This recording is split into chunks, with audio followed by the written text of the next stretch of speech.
mis amores, this is Kirby Miri here. Welcome back to my YouTube channel and welcome to another episode of Shin Hayarigami 3, Chapter 3 specifically of the Idol. First of all, it's very good to see you all again. I hope you're all doing well. Hope you're all having a lovely day, afternoon, night, depending on your time zone. And I just want to say thank you guys so much for taking this moment of your time and watching today's video. I really appreciate it from the bottom of my heart. If you guys enjoy this type of content, be sure to drop the like button. It really helps out a lot. If you're not subscribed to the channel, would appreciate if you do. Also leave your comments and your thoughts on this video or anything in general. And so to give you a brief summary, this is chapter 3, the idol episode. This is basically the episode where an idol has an unfortunate tragic death. The idol who died was 17-year-old Yuki Kano. She died and she was discovered suspended in air by a bunch of wires wrapping around her neck, her arms, her legs, everywhere. And this happened 2 days ago, but the chief called us 2 days later to investigate the case because apparently there have been some strange things going on around, and the chief believes that maybe it's possible that this could be a mysterious case. Along the way, we also encountered Professor Kisaragi, Detective Mimi as well, and we discussed the case. Obviously, Detective Mimi still is oblivious as usual, thinking that this is not a ghost thing, although I am more inclined to say that this may not be a ghost case, and not because of him, but I'll explain later why. But yeah, he said, also we learned something about Detective Mimi now that I think about it, that the reason why he's so pissy like that is because apparently his father sent him to G Prefecture. I guess he made a mistake, just like our main girl, just like Sena, I don't know. And he immediately was sent to G Prefectural Police Headquarters by his father, and he seems like he doesn't want to go back to Tokyo because that's where the dad is, and so he hates him so much that he doesn't even want to see him in painting, I guess. So that's why he's kind of angry. I guess he did something wrong and the dad basically just sent him somewhere else, I guess. But we don't get a lot of context about that. What else happened? Oh yeah, we also met RUMI Matsuoka. She's another idol who used to be friends with Yuki Kano, but something seems fishy about her because she came to us accusing someone named SAKAE Tamade, who was a producer of Yuki Kano's. And she believes that this man murdered Yuki Kano, which seems pretty sussy. Also, one of the more gruesome things that happened in this episode as well is that we saw a guy unalive himself on a building and killing another man in the process, which was a very disturbing scene. But yeah, that's pretty much what happened. It's a lot. And now we're currently here in RUMI Matsuoka's dressing room because after talking with RUMI Matsuoka, something happened where her dress at the bottom part had blood everywhere and a bunch of bloody handprints and everything. We don't know how the hell that happened, although our main girl did suspect that it may have been fake blood. But who knows if it's fake blood or not? That's what we're about to find out. Anyways, that is pretty much it for this intro of Shin Hayarigami 3. I'm sorry if I mixed the explanation a bit because I was just trying to remember and I didn't remember everything at the moment. I'm so forgetful. But I hope you guys enjoyed this episode and let's get to it. Alright. RUMI Matsuoka finishes changing into her new outfit and sits on the sofa. On the desk lies her bloody skirt. Oh my goodness, she's traumatized. RUMI Matsuoka just lies on the sofa, unable to speak. She stares blankly at her hands clasped around her knees. Excuse me, Matsuoka, but do you have any idea what led to that? That... I don't know. Do you think someone might have pulled a cruel prank on you? But why me? She's clearly frightened. No doubt Yuki Kano is on her mind. But why? Oh, we're starting self-question this early in the video. Okay. So the upper part says about the red handprint on the skirt. Let's think about this for a moment. First of all, it is possible that someone's trying to frame Rumi Matsuoka for murder. She's a top idol. Could someone be targeting her out of jealousy and to harass and mentally torment her? Note this for a bit. There was blood on the skirt of the costume, so it's possible the culprit is... I'm trying to, okay.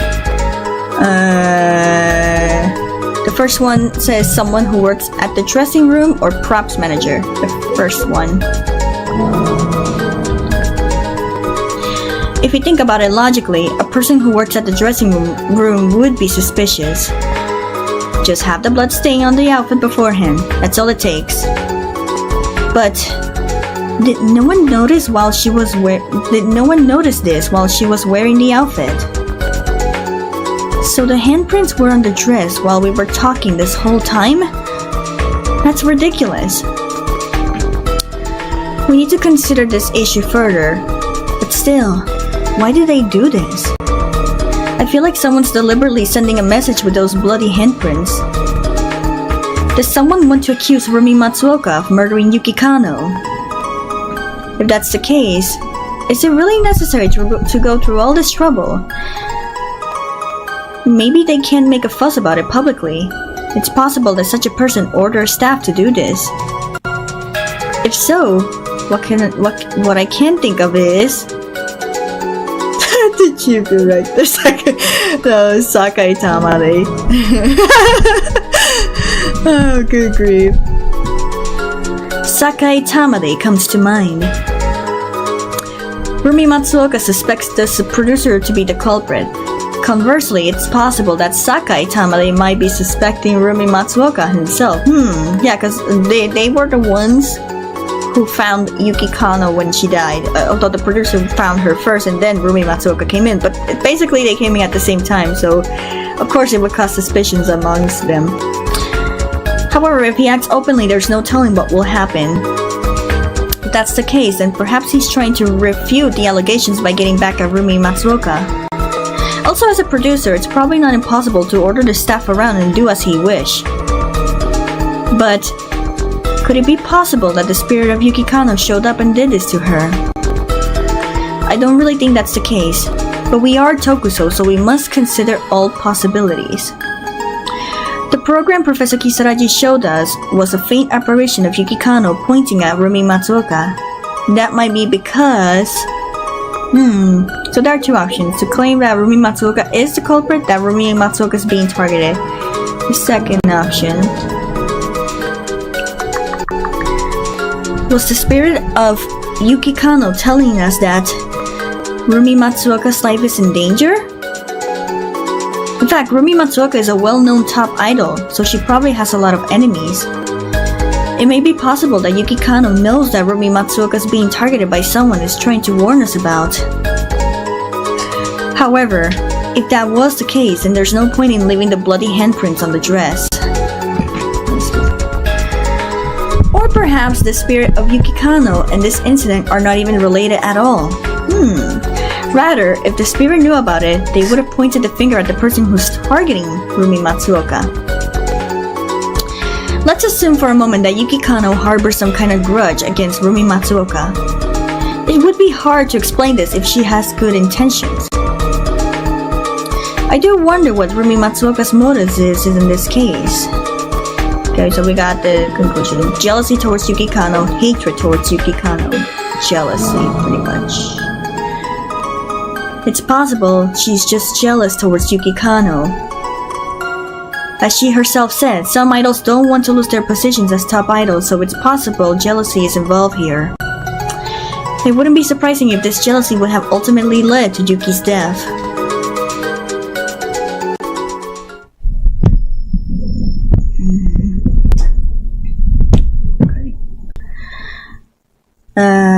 I thought about it, but at this point it's all just a speculation that leads to nothing. Suddenly, I glance at Rumi Matsuoka.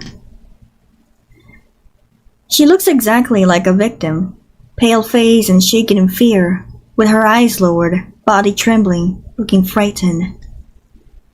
However, Just because she's a celebrity and she has excessive prejudice or perhaps a misguided view of humanity, there's no truth to RUMI MATSUOKA'S words nor expression. Something tells me a lie is involved. I'm a little hesitant to do this given the current situation, but I have no other choice but to shake her up. I gave Sena a look and he nodded slightly, so he knows. Matsuoka, I'm sorry for bothering you like this, but I need to confirm the facts once again. Yeah. She still looks frightened by the handprint incident. If this is an act, then we need to start removing that mask. How do you feel about Yuki Kano's death? Well, sad, of course. Why would you ask about something that's already happened? If that's really the case, hold on, let's save real quick. We're about to do Liars Are also this early in the video.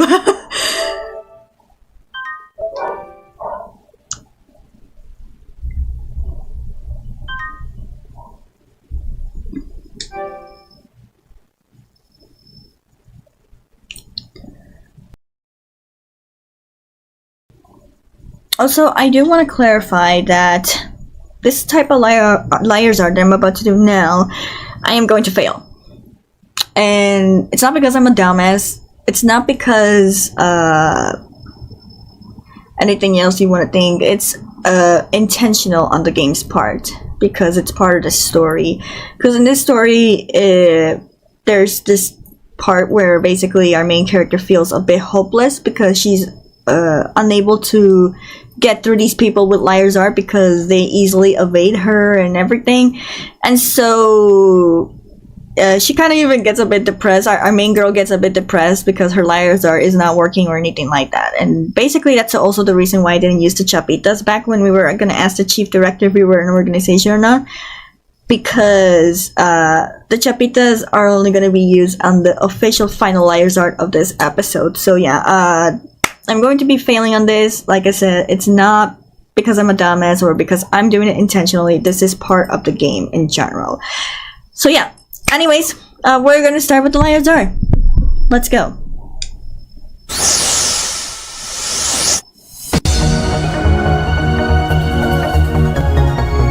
I love this music. Okay, first, or perhaps you're happy about it, you're relieved, you're feeling angry. Last one. Or perhaps you're feeling angry at the loss of your junior college, Yuki Kano. Any human being would show some emotion if they lost someone whom they had a close relationship with. She claims that she's sad, but based on her attitude, it doesn't seem to be the case. She must be pissed. That's what my intuition's telling me. Yes, I'm angry. She died so soon. Just when she had more left in life. But I think it's more accurate to say that I'm sad. Being angry won't bring Yuki back. RUMI MATSUOKA'S cool expression doesn't change. So she's not angry? Alright, what's next? That's right. The reason she came to talk to us in the first place. By the way, Matsuoka, I heard that there was also some kind of feud between you and Yuki Kano. Can I ask you about that? That's right. This was about a feud with Yuki Kano. Just as Sena was about to say Tamade and the other person's name, she interrupted him. Yeah, that's fine. So, what kind of relationship do you had with Yuki? What do you mean? We used to be part of the same production company I used to belong to. Nothing more, nothing less. Then the obvious answer must be bad relationship that spawned a forbidden love, master and disciple relationship, master and disciple relationship. Was it a relationship between master and disciple? You could certainly say that. I did taught Yuki a lot of things when she didn't know anything about the industry. But isn't that a normal thing for a junior? Wouldn't that be the case for you too? That's true.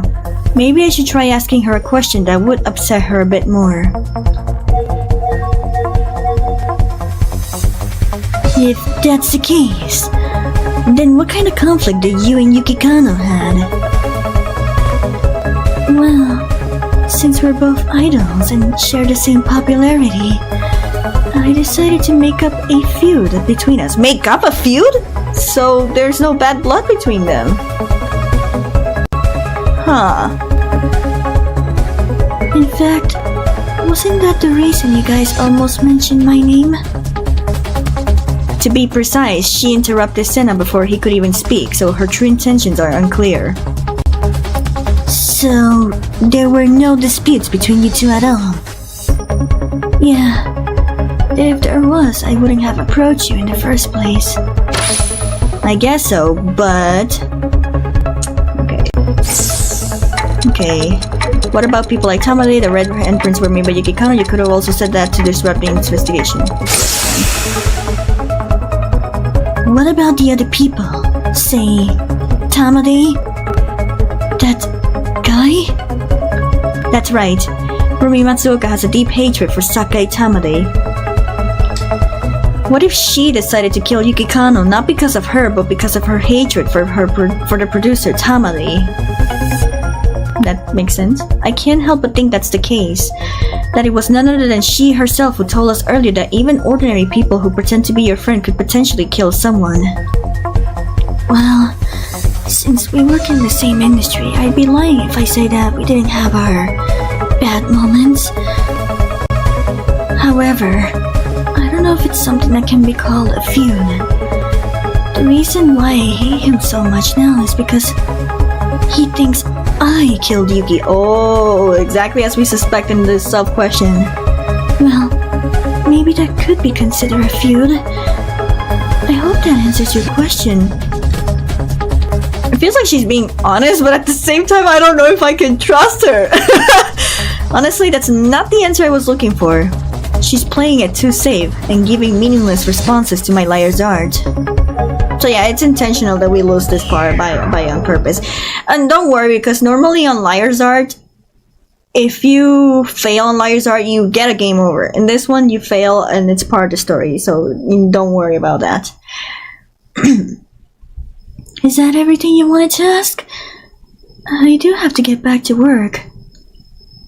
Damn, I can't break her down. It's like she's wrapped in an invisible veil of iron. Liar's Art is not magic, obviously. It's psychology, a field that varies greatly from person to person. I guess it's natural that it doesn't work on certain people. But it is bound to gain some kind of reaction. Anxiety, fear, repulsion. I didn't sense any of that from RUMI Matsuoka, I know, right? Well, she's an idol. You could say she's a professional when it comes to not showing her inner feelings. It's going to be difficult to get the truth out of RUMI Matsuoka. Huh? Even after what happened earlier today, you're still going? All that explanation, and yet you still don't get it. It doesn't matter what happens. Work is work. I can't be a nuisance. Even after witnessing such a bizarre event, she still perfectly plays the role of the idol, RUMI Matsuoka. Also, talking with you guys has calmed me down a bit too. Thank you. What's more insulting is that she expresses gratitude for my liar's art.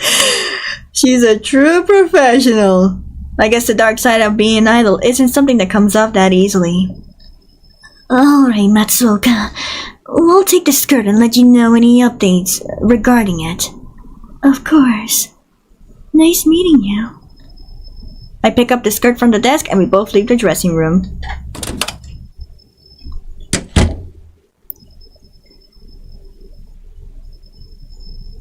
Then, we leave the skirt in question to Professor Kisaragi, who we encounter at the hallway. We explain the situation to her and she lets out an interested expression. Red handprints on the skirt. I see. I'll get this over to forensics. Yes, please. Then, we headed to our next destination down the hallways of the TV station. Even so, Matsuoka still looked a bit traumatized. On the surface. You still suspicious of her, Nettie? I mean, your liar's art didn't work on her. Just because liar's art didn't work doesn't mean she's lying. It's still too dangerous to believe everything she says. True. RUMI Matsuoka is not only good at singing, but she's also a good actress. She could have easily pretended to be sick or be depressed, all while appearing natural. Also about that skirt. Whose blood is that? Didn't you hear Professor Kisaragi? She said she'll send it over to the forensics right away. It shouldn't take that long for them to find out. That's true, but I think it may have belonged to Yuki Kano. Unfortunately, there's no eyewitness testimonies. The handprint on the long skirt may lead us to a solution, though. Judging by the color and smell, it does seem like it could be blood. But for all we know, it could be an animal's blood. This is a TV station where all types of drama happen. There must be plenty of ways to find a substitute for a human blood. Well... Anyways, let's leave the skirt aside for now. Let's get to our next destination. Not only are there alibis for the estimated time of Yuki Kano's death, but these two people also have a deep-rooted feud with her. SAKAE Tamade. He's a producer at the TV station and the first person to discover Yuki Kano's corpse. This is the person RUMI Matsuoka claims that killed Yuki Kano. Oh great, if we interact with that guy over there, he won't believe the situation. What do you mean? I'm talking about old man KOUKETSU. KOUKETSU! Look over there. Yeah, he wasn't in the last episode. That was so strange. A short distance away from the corridor, we find Inspector KOUKETSU talking to someone, looking the opposite way from us. For a moment I thought that was the bastard of Shintaro, but it's someone else. Who is he talking to?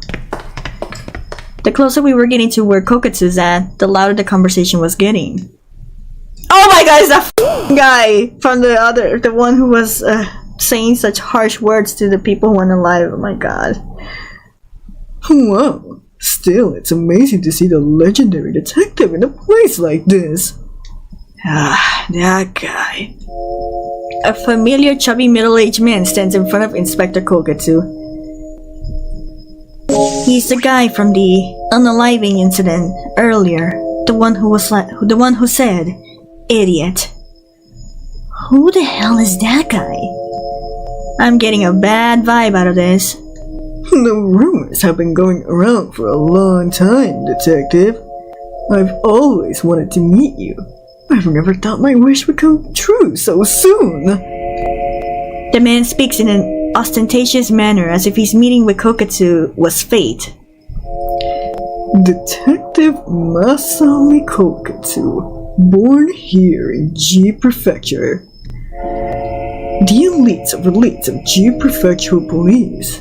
An ace among the career officers and who climbed the ranks of the Tokyo Metropolitan Police Department's 1st Investigative Division.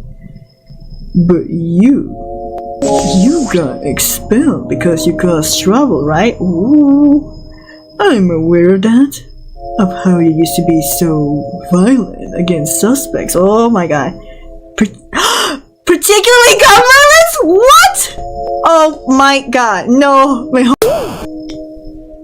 The man recounts a dark past that we didn't knew from Inspector KOUKETSU. So we're getting a background story from Inspector KOUKETSU. Is this episode about learning more of Inspector KOUKETSU and Detective Mimi, our frenemies? Are we gonna become besties at the end of this episode? What a nasty guy! Talking about other people's mistake. Sena, did you know about this? No, not at all. Sena shakes his head slightly as he looks at the two of them. I knew he'd been demoted for some reason, but I never expected this to be the reason. That crazy old man KOUKETSU. Oh my god. This isn't something that should be celebrated. The situation is unclear, and from the way the man is talking, it does seem legit. Still, I wonder what connection does this man have with Inspector KOUKETSU? From the way the man spoke, he seems to be very surprised that Inspector Kouketsu is in G Prefecture. I wonder what happened to you, Detective. I'm sure you might have caused a lot of trouble and entertained us for a long time if you were still the old you. Hey you! Stop messing with him! Or I will pummel you! Oh my god, Sena! The two of them turn around at Sena's voice. As soon as Inspector Kouketsu sees us, his eyes widen. Ooh, yeah, we found your little secret, Kouketsu, but don't worry, we'll keep it shush. Aizen? Marie? Thank you for your hard work, Inspector Kouketsu. Who is this man? Who the hell cares? I don't like people who dig up on people's past for fun. I agree, but this guy is an employee of the TV station. Fortunately, he seems stunned by Sena's sudden call out. If he makes such a careless remark, it could be used against him and ruin his career. You better be careful here. Stop it, Aizen. Don't get provoked. Your opponent is not your ordinary person. He's Yuki Kano's producer, SAKAE Tamade. He's SAKAE Tamade! Oh no, my god! Of course, we will have to investigate him. The second suspect who had also had a feud with Yuki Kano. Who would have thought this man was SAKAE Tamade? I know, right? Didn't expect to see you two here? Of course. We are Tokusatsu after all. Tokusatsu. Inspector Kouketsu crosses his arms and turns his gaze from Sena to me. So the chief himself has stepped up to deal with the mysterious incidents happening in G Prefecture for the past 2 days? Afraid so. Either way, whether it's the 1st Investigative Division or Tokusatsu, there's only one thing detectives must do. To solve the case, Inspector Kouketsu. I know. I'm glad you understand. Oh, that smile is so adorable! Shintaro will be pissed. He'll be desperate to solve the case before you do. Oh, if only you knew, he and Sena almost got into a fight beating the shit out of each other. Inspector Kouketsu lets out a smile and slowly turns on his heels and walks away from us. Bye! Although it's one-sided, I felt a sense of melancholy in his back. Perhaps because he made up for his past. As Inspector Kouketsu leaves, Sena lets out his thoughts. That old man Kouketsu. Always acting all high and mighty. Oh no! I adore Kouketsu. I would say Kouketsu is kind of my favorite character, and you'll see why more later on, and especially in Shin Hayarigami 3. This man is adorable! I think everyone is adorable! It's just that both him and Shintaro were acting like dicks a bit, especially in the half-incident case, but you'll love them! I'm sure you'll love them. Hey, what's going on here? Who are you guys? Are you acquaintances of Detective Kouketsu? Tamade, who had been in the middle of the commotion, finally speaks in a friendly manner. I took out my police badge and held it in front of Tamade. Apologies, Tamade. We're from the G Prefectural Police, just like Inspector Kouketsu. We'd like to take a moment to ask some things. Whoa! A female detective? Does that mean that you'll take this cheeky delinquent guy into custody? Tamade interrupts me and raises his voice in an exaggerated manner. So, what do? Is it something TV related? Ha ha ha ha! You really want to get pummeled, huh? I could see his eyes twitching on the top of his temple. What do you mean? Don't tell me you're a detective too. Wait, no way, you're kidding, right? What are you insinuating? Jeez, no need to get so angry. I mean, you said you pummeled me. A civilian, right? Do you think it's okay for a detective to say something like that? That's pretty bad, right? That is... Tamade has completely caught Sena red-handed. Oh my, what's wrong? Where's that strong man from earlier? Mr. Delinquent Detective? Oh my god. Tamade continues to look at him with amusement. Just how nasty can this Tamade guy be? However, if things continue like this, Sena might end up pummeling him for real. So what should I do? Okay. So we have 3 choices. You look like a man from the pachinko parlor. About Rumi Matsuoka's testimony, chant not to violence. The second one.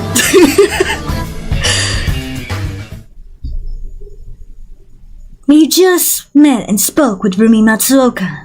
According to their testimony, she believes you're the culprit. I decided to confront him directly. If this man was really the culprit, I'm sure I'll see some kind of reaction. Tamade's expression, which had been cheerful up until then, suddenly changed. Sumimasen, but do you know something? Tamade has the same look of disgust on his face, and he begins to spat out the same words he did at the incident from earlier. Seriously, detective? Do you really think I'm the culprit? What an idiot! Rumi Matsuoka believes you have a motive.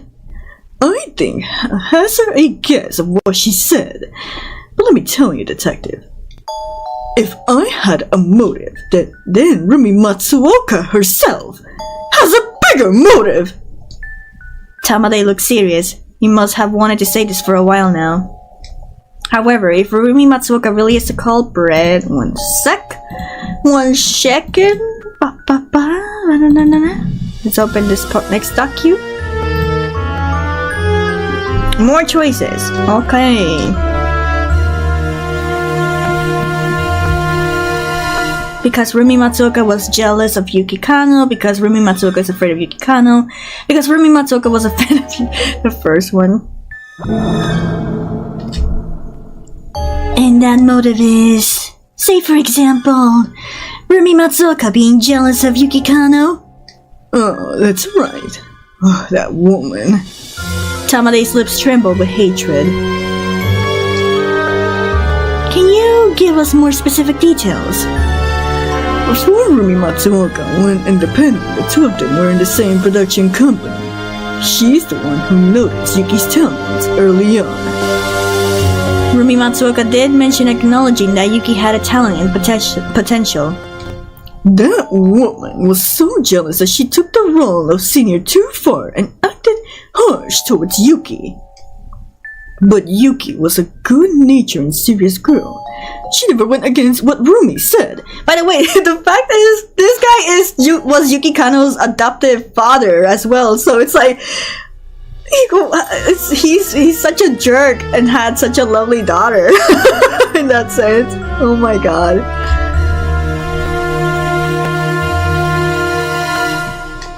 Tamade spats out the words.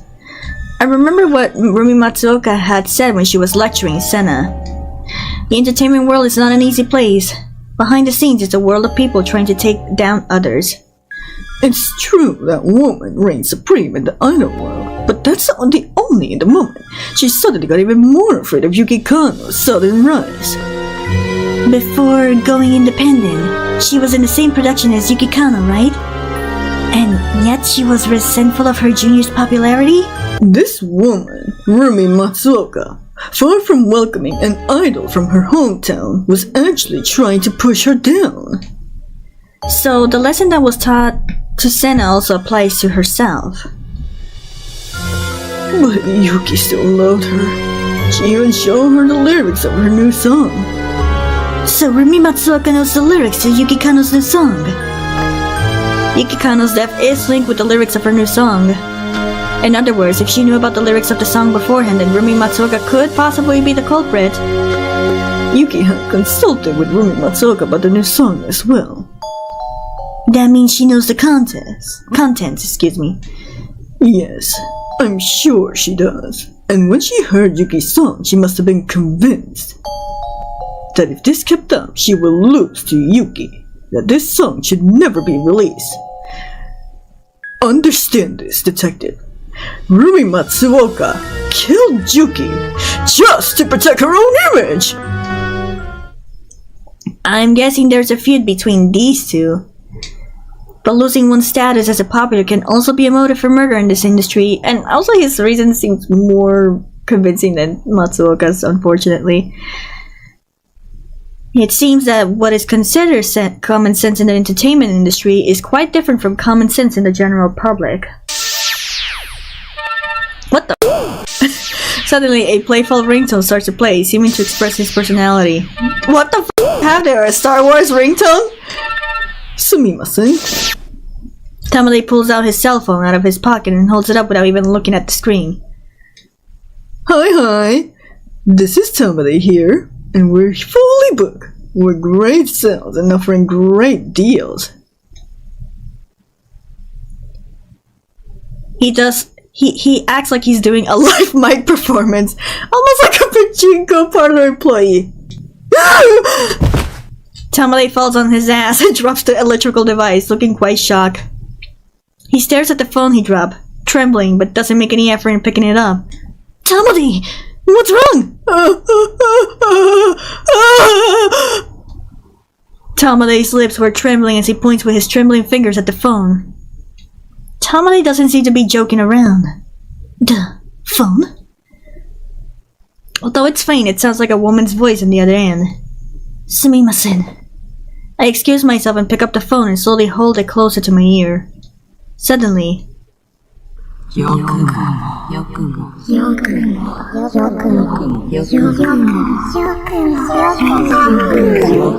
what?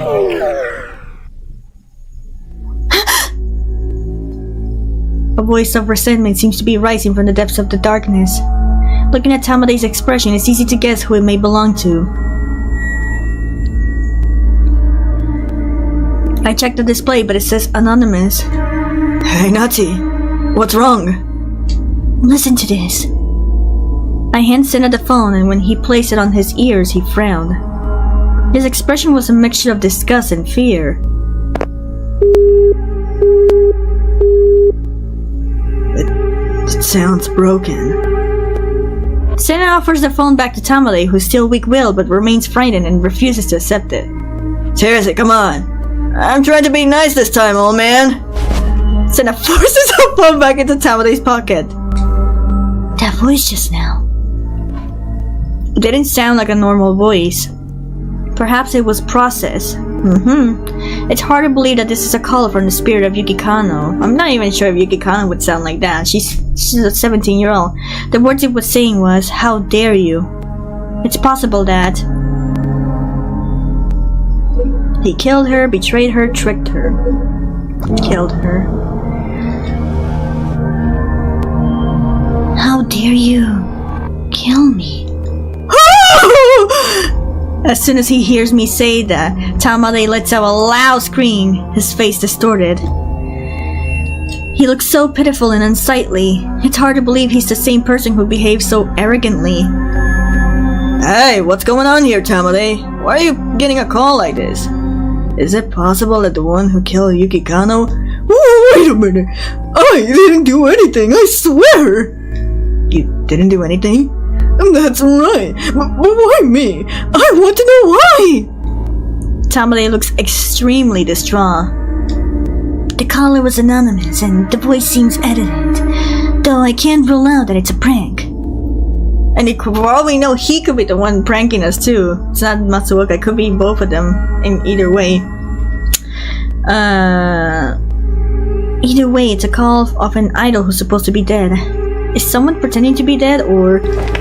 Anyways, I never did anything to deserve a call from Yuki like that. This must be some prank by someone trying to get to me! Tamade finally stands up and glares at us. Okay. Oh, another self-question? Okay. First, let's start with Tamade. He was Yuki Kano's producer, and RUMI Matsuoka had specifically pointed him out as the murderer. What do we think about this? RUMI Matsuoka's assuming things. It's possible that he was the murderer. RUMI Matsuoka's assuming things. Is it possible that RUMI Matsuoka's just assuming things? In fact, her points merely list SAKAE Tamade's questionable words and actions, exactly. SAKAE Tamade also claims that RUMI Matsuoka is the culprit. This is nothing more than personal grudges between them. At this point, we can't say for sure who's the murderer because there's no evidence whatsoever. And on the other hand, What about Tamade's claims?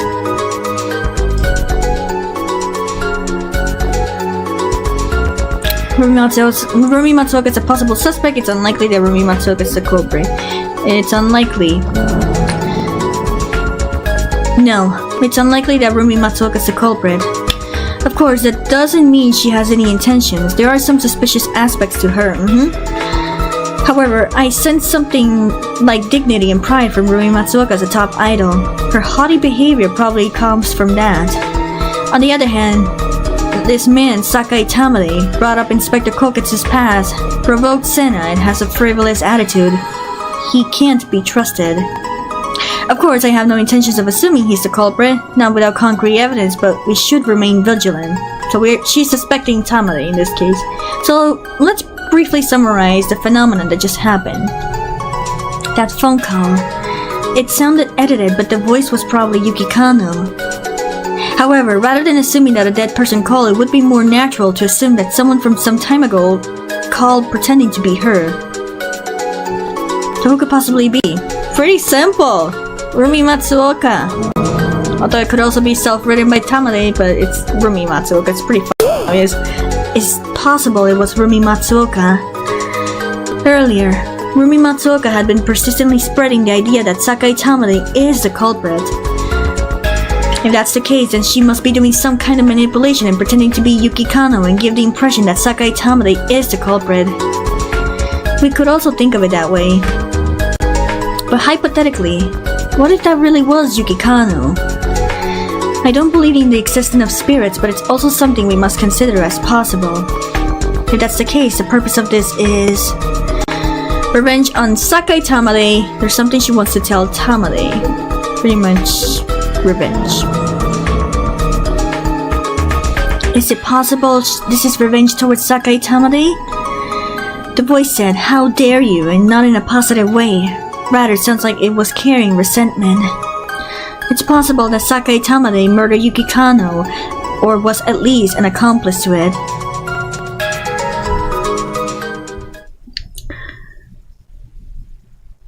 It's a risky decision to make at this stage. And something tells me that SAKAE Tamade has lies within himself. Lies. I'll need to shake him up a bit. And it's the same with Matsuoka. Like I said, it's gonna be the same with him. So, yeah. It's possible the person who called you was... And let me save again, just in case.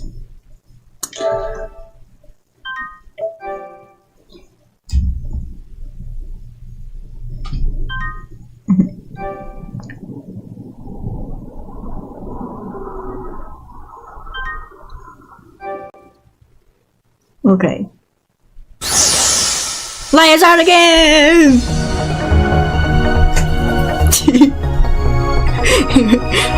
Okay. Rumi Matsuoka. Rumi Matsuoka. That's right. It must be her. Rumi Matsuoka, of course. Do you have any idea why Rumi Matsuoka would do something like this to you? Huh? How should I know? Isn't it your job as detectives to investigate?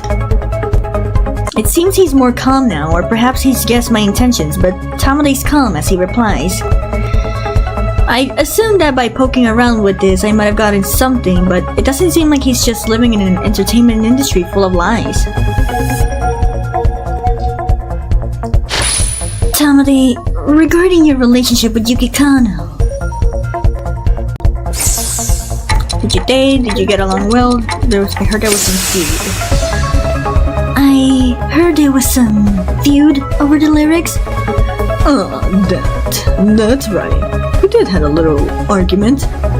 But detective, if a grown-up were to murder someone over such a silly argument, don't you think there would have been a lot of murderers out there by now?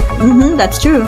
That is true, but according to Rumi Matsuoka, who's also in this industry, the entertainment industry is a place where such a reason can become a motive for murder.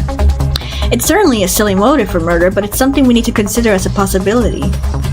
The suspicion remains, but it doesn't seem to be enough pressure to get something out of him. This man, much like Rumi Matsuoka, is tight-lipped. Is there no way to break through him either?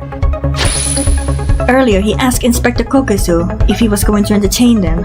In other words, if he's doing this for fun, he'll do anything. For example... Okay. Kill Yuki Kano, intentionally make a big fuss about Hot Topic, delivery provoke police officers. Do you intentionally make a big fuss about hot topics to get people to talk? Well, if the drama is interesting, I would use it as a source material. But I don't do it on purpose. No way. If I was questioned about my ethics, I wouldn't have any sponsors. A sense of ethics? So his ethics are provoking Inspector KOUKETSU and SENA? However, such words and actions cannot conclude that he's the culprit.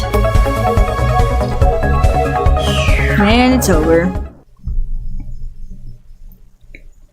I tried to use Liar's Art to get some kind of reaction out of Tamade, but much like RUMI Matsuoka, it didn't work. He doesn't seem to be falling for my Liar's Art. He just brushes it off with a flippant remark. As expected from a veteran producer. Listen, detective. Please. I beg you to investigate RUMI Matsuoka. There's no one other than her that I can think of being the culprit. My Liar's Art doesn't work on RUMI Matsuoka. Or anyone else living in the entertainment industry? No. This isn't the time for pessimism. RUMI Matsuoka's testimony, SAKAE Tamade's testimony, and the strange phenomenon that have been falling on them. Let's try to combine all this information and reach a conclusion for the future's investigation. Another self-question, huh? Okay. The upper part says, considering the series of minor anomalies, Okay, let's recap everything that's happened so far. First of all, let's start with the footage of the ghost of Yuki Kano appearing on Utabancho.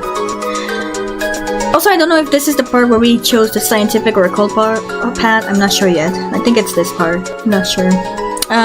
Considering what's happened so far, my thought is... It's fake. It's an actual spirit. It's fake. It's fake. There are some doubts for sure, but I don't think there's any scientific means to reach a conclusion. Up next, RUMI Matsuoka. The bloody handprints on the skirt of her outfit. Was it caused by a ghost or not? Thinking on it again. It was Yuki Kano's spirit. It's a prank. It's a prank. Is it possible that it was a prank? Whether the handprints appear to be blood, it's a tangible thing. If that's the case, it would be natural to assume someone's harassing RUMI Matsuoka and framing her for murder. Alright, next, SAKAE Tamade. He received a phone call that sounded like an accusatory voice from the spirit of Yuki Kano. But it's possible it's a prank too. It's also a prank. The voice certainly sounds like Yuki Kano, but considering that it sounded processed, it can be said with certainty that it's a prank. They used a similar voice and made a prank call to Tamade. By doing so, are they trying to shake Tamade into confessing the truth? So, if Yuki Kano was murdered and one of them is the culprit, my guess would be... So this is the part. I wasn't sure who it would have been, so I just put both. Because we don't know for certain who it is. Is it possible that both of them are in on this? In other words, RUMI Matsuoka and SAKAE Tamade may have killed Yuki Kano, creating a hostile relationship between them, trying to deceive the investigators. Both of them do have motives, but it's still a mystery, a delusion. If so, we need to find evidence. So, with all of those thoughts in mind, now we... Okay, yeah, this is the part where we go scientific or occult route. Okay, good. So the choice here, I want to say, is that we're going scientific route. So, yeah, because that's the truth of the story. Proceed the investigation through scientific methods. That's the direction we're going. There are certainly many strange moments, but that doesn't mean they can't be explained scientifically. I tell Sena about the direction we're taking with this investigation. Alright, let's investigate this from the scientific point of view. Huh, surprised you agreed. An image of what appears to be Yuki Kano's ghost. Bloody handprints. A phone call that sounds like a deceased person. So what kind of outcome awaits us this time? What's going to happen now? So we got separated from Tamade, okay. So those two certainly seem suspicious. But does this mean that there might be a third party involved? It's possible. The case where RUMI Matsuoka and SAKAE Tamade may be culprits, and the case where there might be another person. Is it possible it could be the fans? Someone who's trying to take Yuki Kano's place and get revenge on those two? Is it possible the bloody handprints and the phone calls are from possible third culprit parties that are intended to send a message to RUMI Matsuoka and SAKAE Tamade? So, you're saying that there may be another person trying to surpass the culprit in Yuki Kano's place? Is that what you mean, Sena? Well, it's just a theory, but it could also make sense if you think about it that way. If such people exist, why would they seek revenge on them? Either way, in the worst case scenario, we must identify the culprit before a murder happens and take legal action. Whatever the reasons, revenge is not tolerable. Even the most heinous criminals should be brought to justice. The principle of a criminal legality, due process of the law, and the guarantee of due process under the law. A nation governed by law cannot exist without these. Punishment must be determined by legal procedures. Punishing criminals for personal reasons is no different from the witch trials of the Middle Ages. We must stop the perpetrator lynching once again. I straightened my... I accidentally pressed, whatever. We left the TV station and went outside for lunch. There are many restaurants in the area, but Sena chooses a coffee shop with a retro look. Ah, it's still here. Sena narrows his eyes nostalgically and opens the door. So we're gonna do another food scene here. The cool sound of a bell rang out and the owner behind the counter looked up and bowed to us. At this time of the day, lunch is over. Hey Nati, let's sit over there. We'd sit down at the sofa, facing each other across the table. This restaurant looks pretty nice. What do you suggest, Sena? A miso cutlet. Oden. What? Oden in a coffee shop? Without thinking, I accidentally say it out loud. Just to be sure, I checked the menu and it clearly says Oden. Extra flavor. Hacho miso is famous in a prefecture. They eat everything with or without miso. No, if you go that far up, then in my opinion, I think it's just an urban legend or an ethnic joke. Really? At least that was unthinkable in that prefecture. Well, it's true. Oden tastes best with miso. I see. Ever since I came to G Prefecture, I had a lot of more opportunities to eat dishes made with hacho miso. Not only the miso soup, but also tonkatsu, doteni, and miso boiled udon that are all made with hacho miso. Even Aden is eaten with miso. Come to think of it, I still remember when I bought Oden at a convenience store for some reason and it came with miso sauce in addition to mustard. Of course, when it comes to dipping Oden in sweet miso, people's tastes vary, but I personally think it's a perfect combination. But I'm not really in the mood for Oden right now.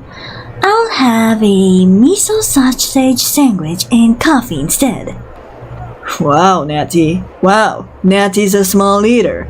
Well then, I'll try the miso katsu, miso udon, and Oden, and then... This guy really eats a lot. He's not some high school student coming from school activities.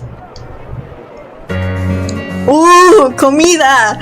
After waiting for a while, the food we ordered arrived and Sena began to eat it with a gleam in his eyes, just like a starving animal. Is he Cookie Monster all of a sudden? Whoa! Miso stew udon is the best after all! Sena slurps down his miso stew udon with gusto, while stuffing his face with miso cutlet he ordered at the same time. Next to him is a bowl of Oden with hacho miso. Miso. Isn't that a bit too much for Sena? However, it does seem like he's actively practicing the idea of eating everything with miso. Something tells me that something that he's told me while laughing. Excuse me, good God. Well, I ordered a miso rikitsu sandwich, so I guess I have no right to complain. Now, as far as for the cutlet sandwich in front of me, I was planning to have a light one, but I noticed that it was larger than expected. That always happens to me when I want to eat something small and then they give you a big lunch and you're like, I thought this was small. How is it gonna fit into my stomach? How? It's not like I was born with 3 stomachs. The sandwich I had imagined was small. Square one. Sandwich between thin white sandwich bread like those sold at a train station kioscos. Kioscos in Spanish. What I'm seeing here is a giant miso cutlet sandwich between an equally giant bun. Although it's been cut, that doesn't disguise its size. This was unexpected. What's wrong? They're staring at the sandwich and looking around. Oh, no, nothing. Just a bit of culture shock. What? Oh, not again. Are you going to do the same as the Ogura sandwich? Be a bit too shocked? That is so true for the half case. Oh my god. I don't know how Sena is reminded of that. Like, are you gonna take forever to eat the sandwich, baby? This is not the same thing.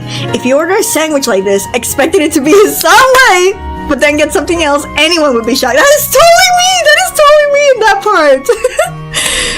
While I was staring at the cutlet sandwich, Sena had finished about half of his meal. At this rate, I'll make Sena wait again like last time. I can't afford to do so in this case. I'll enjoy this meal. I took a deep breath, took a slice of the sandwich, and took a bite. The juices oozed from the thick cut of the meat. The spiciness of hacho miso and the sweetness of cabbage are added to the dish, creating an exquisite balance that's not too heavy and brings out the umami of the meat. It's sandwiched between soft bread, creating a gentle texture. Let me state it plainly. This is oishii! I ended up forgetting my initial concerns, and before I knew it, I had finished the miso cutlet sandwich. Damn. I wouldn't be able to finish it. I would just take it home. After taking a breather, I immediately explained to Sena about the future plans. So, we received some information from the 1st Investigative Division, but even if Yuki Kano's death was a murder, there's no reason someone would seek revenge. More specifically, Yuki Kano had no relatives with whom she could sing with.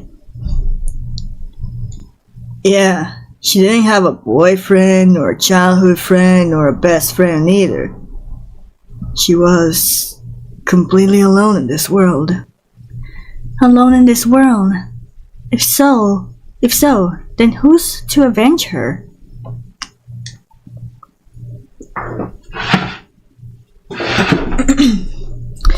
Is it possible the culprit might be the call from the dead? A call from the dead? Sena leans forward over the table and begins to speak in a hushed voice. Phone calls from the dead. There are a few urban legends related to that. For example, a family that was close to each other. A family member dies in a traffic accident or something. The wife and children left behind to receive a phone call from their deceased husband's cell phone. I see. That sounds like it could make sense.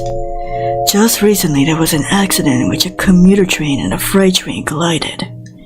A man who was on that train had made multiple phone calls to his fiancée as well as her close relatives, such as her sister and brother. But every time they answered the call, no voice came through, and when he tried to call back, it would go straight to voicemail. Rescue teams were able to locate the man using his cell phone signal, but it turns out he had died shortly after the crash, and the man's cell phone was never found. A phone call from someone who's already passed away. Certainly there are some similarities with this case. If it's true that the telephone calls made to the living have existed since ancient times, then it's possible that Yuki Kano might have been calling Tamade. But it's true that there are many anecdotes out there, some of which may contain the truth. But we already decided to try to solve this case scientifically. If that's the case, we should eliminate the fact that it was Yuki Kano who called. And besides, changing direction on this investigation will only lead to confusion. For now, Let's focus on thinking the culprit is a living person. There's no proof that the ghosts of the dead's idols roaming around. I can't say that with strong certainty. Right. That's right. Once we decide, we need to stick with it. Let's investigate from the scientific point. Sena agrees with me and leans back against the sofa. As for the phone call, I wonder if someone who knows the truth might be deceiving Yuki Kano's spirit and is trying to tell him something. Or maybe they're trying to use her death to frame someone. A person who's deeply involved with Yuki Kano, RUMI Matsuoka, SAKAE Tamade. Immediately the images of those two come to mind, each claiming that the other is the culprit. My liar's art has no effect on RUMI Matsuoka and SAKAE Tamade. I wish I could see their true feelings at least a little. Anyways, there are no other suspicious people around at the moment, so we'll have to keep a thorough eye on them. The entertainment world is a den of evil. Contrary to its tranquil appearance, it's always rife with conspiracies and evil deeds. Once again, that thought rears in my mind. Oh my god, this is my favorite part, by the way. I was crying at this when it happened the first time. The Scientific Investigation Laboratory is a stately building with inorganic white exterior walls. It's already dusk when we arrive at the Forensic Science Laboratory, where Mitsuko Kisaragi, the forensic science witch, serves as the director, and everything around it is bathed in red light from the setting sun. The purpose is to find out the cause of death of Yuki Kano and the result of the blood tests that were found out on the long white skirt. Sena, let's go and see Professor Kisaragi right away. Is that a ringtone? It's not mine for sure. Huh? Oh, it's me! As Sena says that, he takes out his phone. Now that I think about it, this is the first time I ever heard Sena's cell phone ring. I'm on a mission right now. Sena abruptly hangs the call. Seriously? Okay? It's fine. We're going to the Crime Science Laboratory to discuss something important. Sorry for the interruption. Huh? Damn it! Again, he doesn't even look at the person calling, but hangs up again without hesitation. His face seems slightly red. Could it be a girlfriend? But a girlfriend for Sena, who doesn't know how to deal with women? Oh, good grief. Is it your girlfriend? God damn it, se me salió la trenza aquí. Hell! His face red. Are you an idiot? There's no such thing. Just to be sure, I glance at him, and sure enough, his face is red. He looks like a character from an anime or manga. Literally. Well, you guys are technically anime. My definition of love is work. There's no way I'll ever get a girlfriend. O sea que te va a quedar jamón pa siempre. From what I've seen, Sena's complex hasn't been resolved. For a moment, I felt the urge to do some liar's art on him, but as if to stop me, Sena's cell phone rings again. Damn it, okay, I'll pick it up. Rather, it isn't the person on the other end losing their temper because they've been hung up so many times. Sena finally answers in a fit of desperation. What? Can't you see I'm busy at my job? Hit her? You called me just for that? Dinner? What? His mom? No, Sena's parents died in an accident. Aw. So who's the parent substitute? I don't know. I'm going to be late today, so I won't need it. Tomorrow? Right. I'll be there tomorrow, you know it. Okay, let me say this one thing. Don't put green peppers on it. And don't crush them. And mix them in, okay? He dislikes green peppers? Come to think of it, I've never seen Sena eat green peppers before. Green peppers are not available in local G Prefecture products. Maybe he's trying to hide some sort of secret from me. It somehow sounds extremely childish. Dessert? Of course, it's creme brulee! It's creme brulee day! Huh? Dessert? Creme brulee? I haven't eaten anything like that in years! And now this former delinquent Sena? I can't even imagine this happening. My brain's losing cells with the thought alone. A function only humans are allowed to have. Goodness, my neocortex. And loads of caramel and crispy surface. But baking it too hard inside is a no-no. It should be soft inside, but outside should be firm. Do you understand? What kind of complicated and strange order is that? If Sena gets served a bad creme brulee, he probably punched the person in the kitchen, screaming, "Who the hell's the idiot who made this creme brulee?" Glad you understand. Of course, nice talking to you two. Okay, it's done. I want to say something. I really do. But the neurotransmitters in my brain still can't process the information. Hanging there are my synapses. Today he's having creme brulee? Where is he from? I've never heard a man say creme brulee before. Moreover, in a normal household, you don't even get to eat creme brulee for desserts at other than dinner parties. And for the taste, it looks homemade. And the one who gets to eat it is a former leader of a motorcycle gang? A mean-looking detective in his mid-20s with a ducktail? Everything from start to finish is just strange. As for me, I don't even cook for myself and just eat bento from the convenience store and beer every day. What? Beer every day? You gotta be kidding me. What kind of life is this bastard living? Hello? What's wrong? What's the matter? Finally, my brain cells are starting to power themselves again. We're about to go to the crime lab. The shock of that sweetness has made me forget everything. It's nothing. Let's just get to Professor Kisaragi. Actually, it could be anything, but I somehow managed to switch it into work mode and head to the forensic lab. We enter the door, where we find Professor Kisaragi already in wait. As soon as she sees us, she looks happy for some reason. I've been waiting for you two. So, regarding the results of Yuki Kano's corpse and RUMI MATSUOKA'S skirt.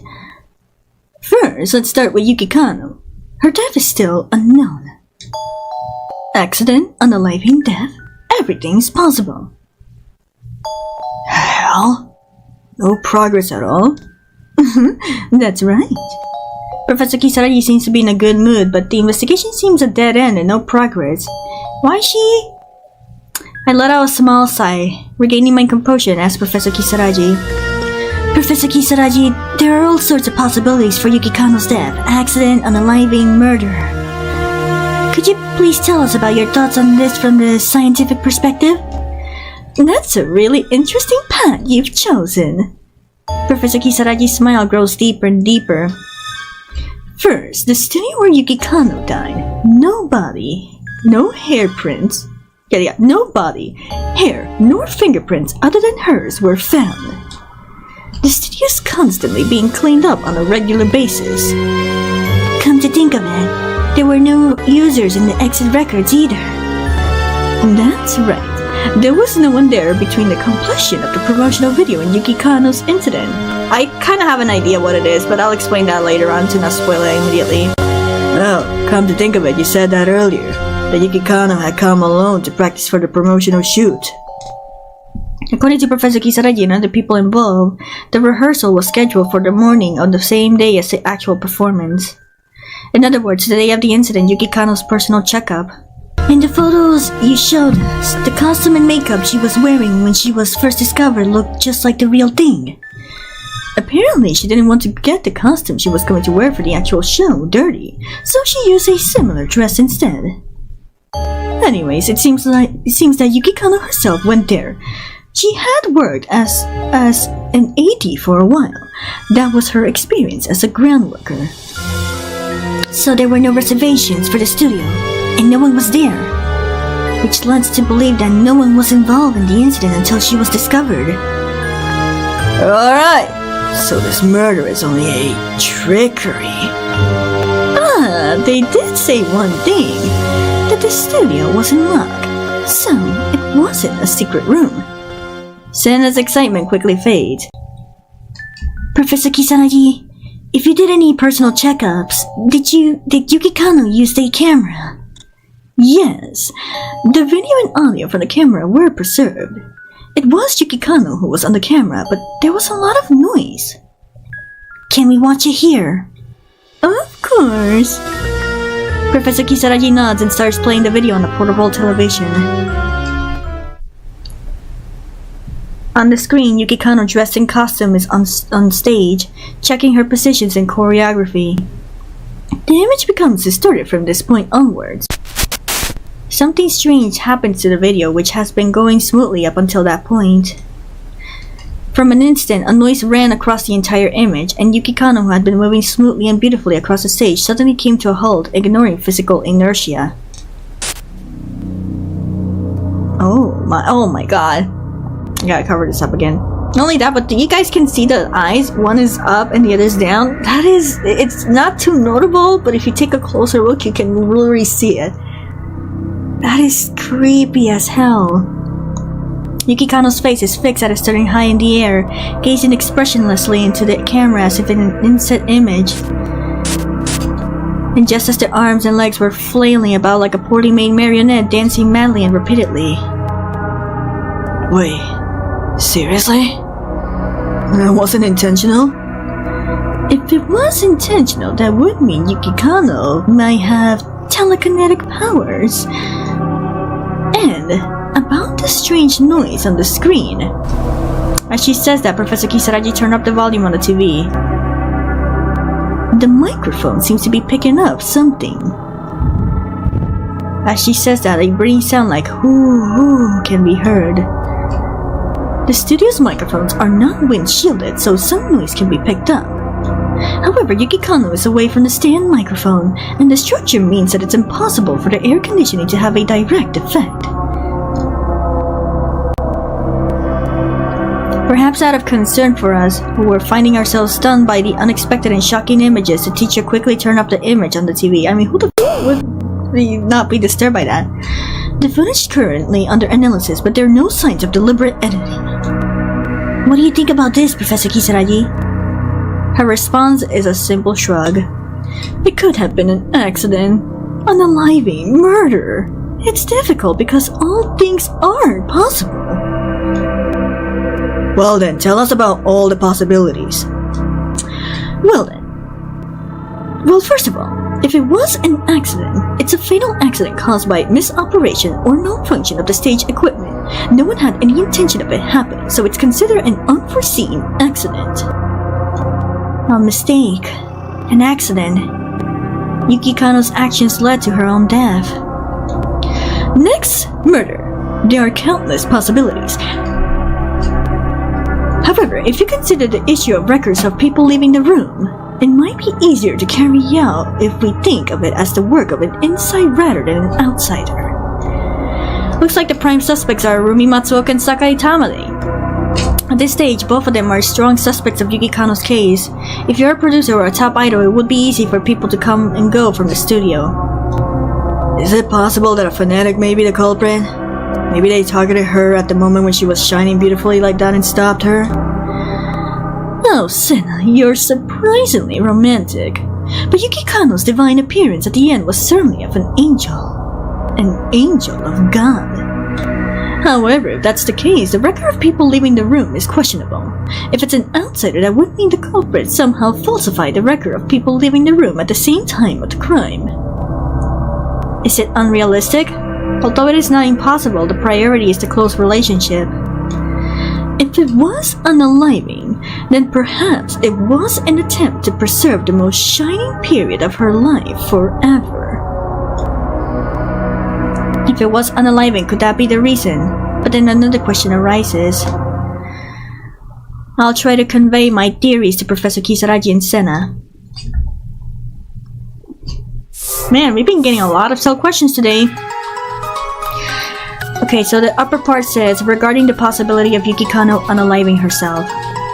If Yuki Kano unalived herself, what was the reason? Professor Kisaragi said that it's possible that she wanted to preserve the most shining moment of her life. But is that really true? No, that's false. No, I don't think so, because for Yuki Kanno, this can't be her best moment. The moment when she shines the most. That's right, the moment is her long-awaited debut as a songwriter and composer. If she really did want to stop it at the perfect moment, wouldn't it have been more appropriate to do so during the actual performance rather than during a personal checkup? If so, is there any rational reason why she took her own life during that personal checkup prior to that? She didn't want to give any misunderstanding, it was easier to die because there was no supervision, no reason. No reason. I can't find one. The moment of climax can only happen during a live broadcast. Despite this, there's no reason to choose death at the check stage before that. From the above, we can infer that Yuki Kanno did not unalive herself in order to preserve her moment of climax. So what other reasons could it be? The only ones I can think are afraid of the popularity would decline, the feud with SAKAE Tamade. She did have a feud with SAKAE Tamade.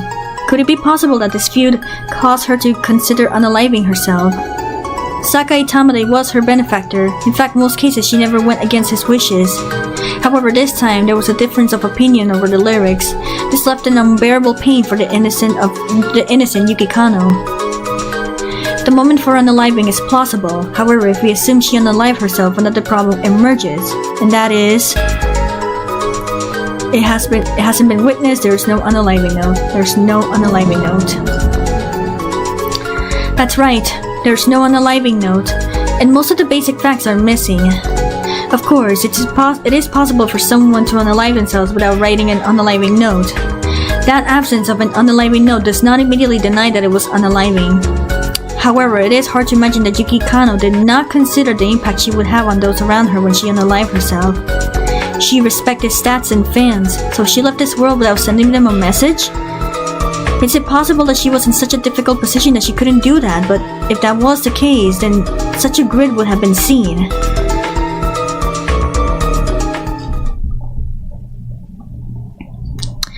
I confided my thoughts to Sen and Professor Kisaragi. That is true. There's just too many strange things about this to be considered unaliving. So, we'll have to consider whether it was murder or accident. So future investigations, it would be best to focus on those two possibilities. So the cause of death is still unknown, right? Are there any other clues? According to the autopsy results from the police doctor and a professor at G University's medical school, the cause of death cannot be determined unless there are new reports. So I took her in and performed a new autopsy. Huh? A new autopsy? Professor Kisaragi, don't forensic autopsies usually are done at the Crime Research Institute? Well, because I couldn't wait any longer, I decided it would be best if I do it quicker myself. That's not the issue.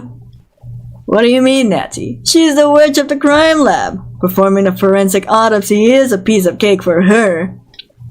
There's no way a corpse could be dismembered according to such arbitrary standards. Why do you think I study medicine? Of course, I'm meant to perform forensic autopsies. Although it would normally be impossible, it is possible with this person. She's truly an extraordinary person. Or rather, Professor Kisaragi had done her own research. She would have guessed from the beginning. I guess she just loves to see our reactions. Yeah, that is kind of true. So, I'll give you my final assessment. The cause of death was a traumatic chest compression syndrome, suffocation. When a lot of pressure is applied to the chest, the pressure in the veins increases and oxygen cannot be transported properly.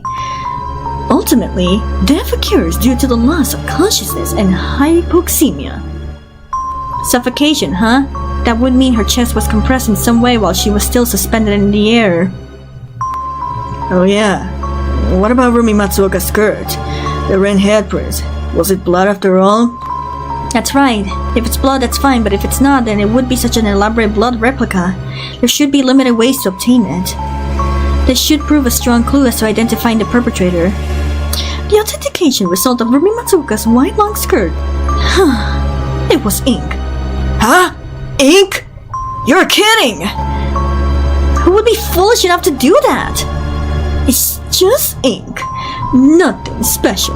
It doesn't smell or anything like blood. Strange. It did smell like blood to me at the time.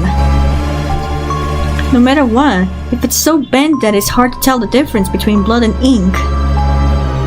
The ingredients are the same as those sold at a nearby stationery store. It's a bit difficult to trace the culprit from this, though. Maybe someone will come forward who bought the ink at a local store just before the handprint was left there. That's all I can say. So, what about the fingerprints? Anything? No detection. The culprit must have been wearing gloves or something. No luck, huh? I had hoped we would be able to trace the identity of the culprit, but it ended up a waste of time. But was it really just ink? Impossible. Seeing my confused state, Professor Kisaragi gives me a malicious grin. She knows something! She knows! Why the f*** are you goofing off like this? We returned from the forensic science lab to the Tokuso office. I don't feel relaxed. I don't doubt Professor Kisaragi's findings, but even so, I'm still not completely satisfied. I feel like we've been tricked out like a fox. Surely we're not stupid enough to confuse blood with ink, right? Course not. But regardless of the result, when we got the skirt, it smelled like blood. At the very least, it couldn't have been ink. Did someone switch the skirt? Has the evidence been fabricated? That's a possibility that came to mind. But even if we assume this, then who changed the skirt and when? Could it be RUMI Matsuoka? It could be possible.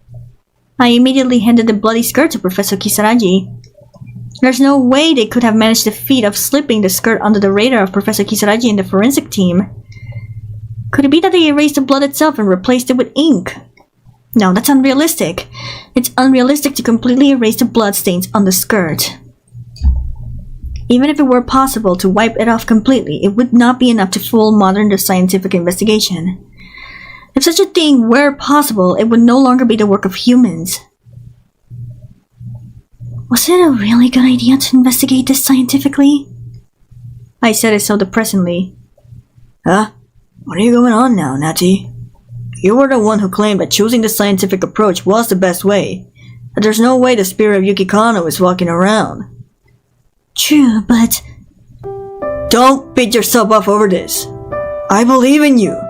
So you believe in the choices you believe are right to track down the culprit. Sena slaps me hard on the back. I've never expected him to encourage me like this, and I broke my back in the process.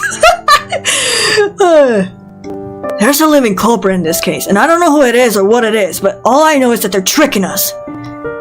And if that's the case, then we must expose them. We must never allow anyone to deceive the police and claim innocence.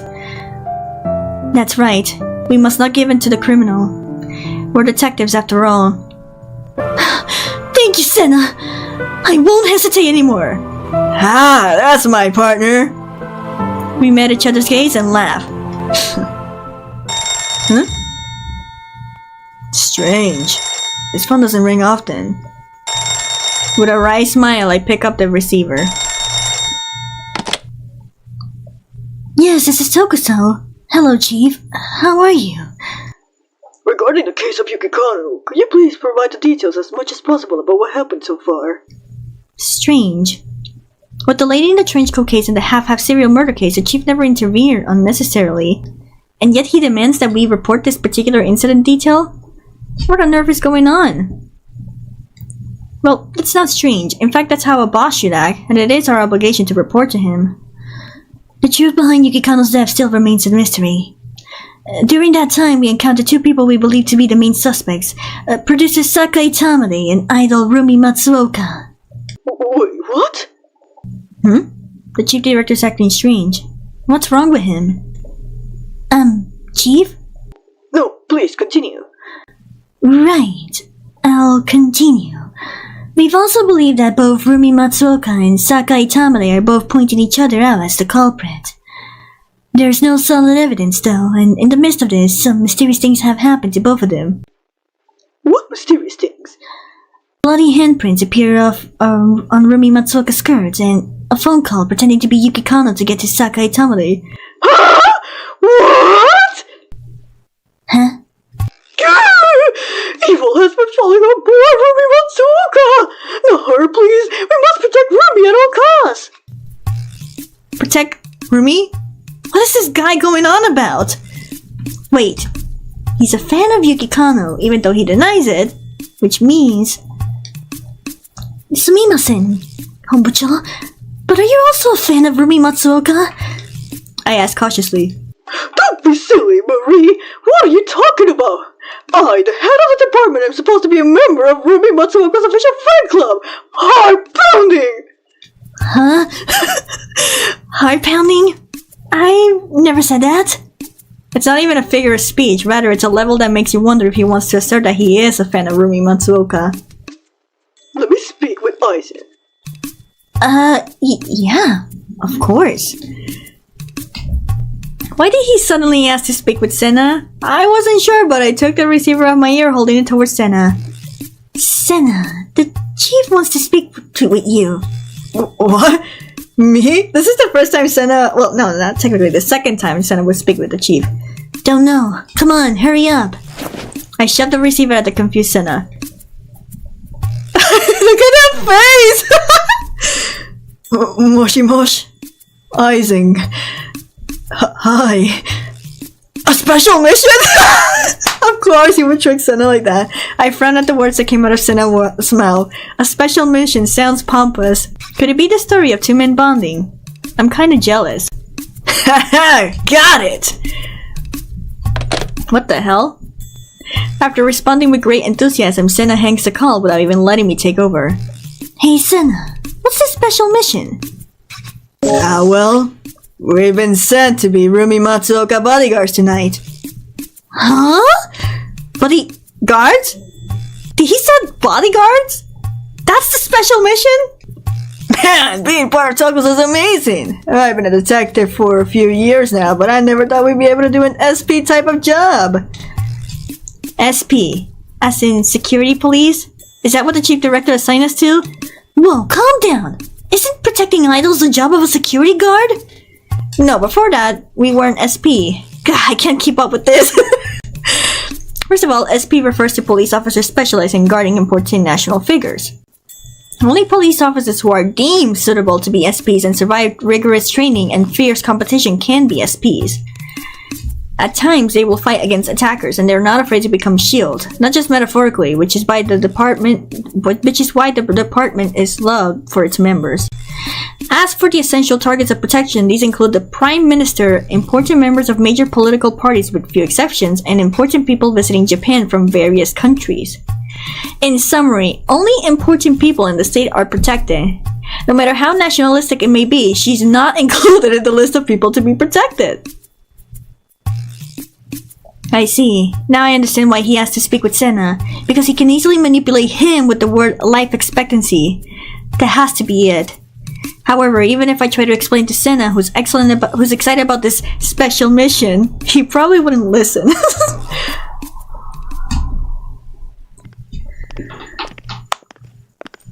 Nighttime. We make our way back to the OWARI TV station, G Prefecture's branch office again. As we walk through the shopping district, which is much quieter now, Sena's excitement doesn't seem to be subsiding. This is the first time I'm doing SP missions! I'm so nervous! Aren't you, Natty? Yeah. The chief didn't say anything in particular, but I guess it's okay if we don't wear black suits. Wouldn't it look more authentic if we had sunglasses on at night? Let's just be normal. It wouldn't be a good sign if we stand out too much, you know? Oh yeah, that's true. Sena seems extremely motivated to take on a job that seems like a security guard position that came out of nowhere. When I was appointed as a detective at G Prefectural Police, I had told myself I would do whatever it would take. However, I never imagined I would be asked to play the role of a security guard. The police are subordinates to their superiors. No organization, not just the police, can function without following this rule. However, this is clearly an instance of the chief director confusing public and private matters and abusing his power.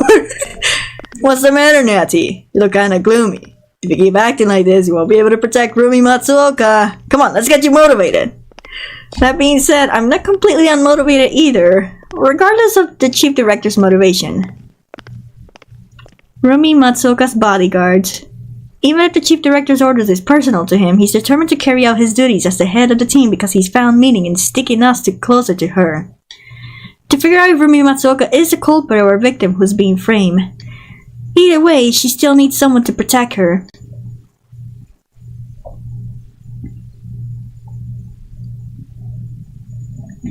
We're back. As we walk past the shopping district, the TV station building comes into clear view. The brightly lit main entrance was deserted compared to the daytime hours, when it was bustling with the media and fans. Well, this place looks emptier now. Well, it's late. Something wrong, Sena? Excuse me? I follow Sena's gaze as his brows furrow. Right at the edge of the hall, an elderly man was standing, carrying a large wrapping cloth. I'm sorry for doing this to you guys, but I think I'm going to end the episode here because things are gonna get wacky from here on now.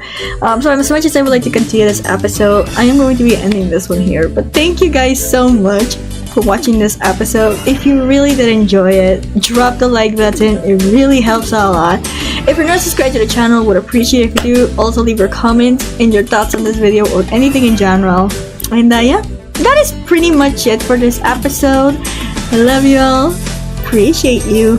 And we'll be seeing you in the next one. Goodbye!